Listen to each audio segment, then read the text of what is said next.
Maybe you're looking to start eating healthier and cleaner because you want to, or maybe you're a potential candidate for surgery and you need to start eating healthier so you can get that potential transplant or surgery. So joining me today in the Air Comfort Solutions kitchen is Beverly Kelley, registered dietitian nutritionist from Ascension St. John, to show us how to make a fruited chicken salad.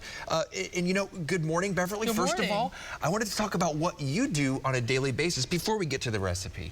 So we see a number of patients, pre and post transplant patients. In the pre-transplant area, we're trying to work them up and get them assessed to see if they qualify for a transplant. So when I'm seeing a patient, I'm doing a nutrition assessment. I'm checking to see what their diet quality is, how well they follow the renal diet, their physical activity, and our nephrologist also assess their frailty.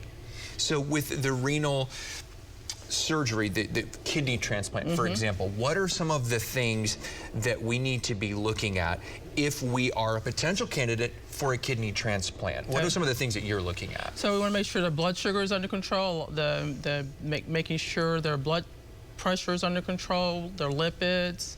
They have a battery of tests that they go through to assess what their heart function is. We have a psychologist or social worker on our team that assesses their psychological status, our pharmacist. We have our nurse coordinators. So we have a great team of coordinators that help patients work through the process to see if they qualify for a transplant. A true team effort there. Yes, it's a team effort.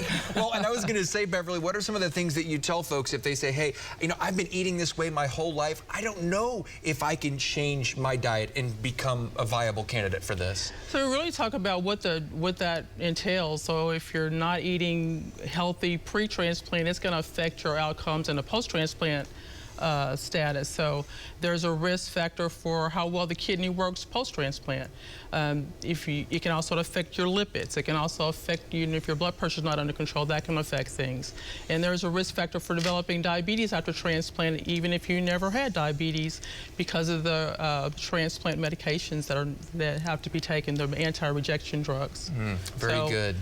Well, you know, you have a lot here. It's a simple recipe. I've been smelling it. It smells wonderful. A fruited chicken salad. Beverly, take us away and show us how we make this here for heart healthy, kidney healthy diet here. So first of all, I've baked it's a 4 or 5 ounce chicken breast, and I season it with some garlic powder and pepper.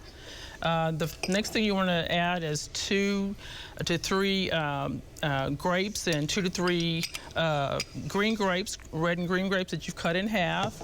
Next, I have a 1/4 cup of mandarin oranges that have been drained and cut in half. And next you have 2 tablespoons of chopped celery and a tablespoon of red onion, and 2 to 3 tablespoons of mayonnaise, depending on what you like your consistency to be. I've got about 3 tablespoons in here, but you can kind of change it and kind of make it to your consistency. Or you can use Miracle Whip, if that's your preference. And you just want to mix this together. Do you find the seasonings without salt are an acceptable substitute? For example, you talked about garlic and pepper, but no salt in the chicken. No salt is in this at all. So this recipe is really high in protein. It's a great source of antioxidants. It's very low in sodium and high in protein. The chicken itself is really high protein and low in sodium, less than 65 grams of sodium. The mandarin oranges give a good source of vitamin C, which is an antioxidant. The grapes give a good source of resveratrol, which is important for heart health. And the mayonnaise itself gives a good, it's a polyunsaturated fat. Remember, fats help us absorb the fat-soluble vitamins. So remember, we eat with our senses. Yeah. So tastes great, by the way. Vision, sight. So it looks good. It has to look good if you're going to eat it, right? Absolutely. It tastes good. It looks good. Beverly, thank you so much for your time today. Thank you. We'll be back with News on 6 after the break. Stay with us.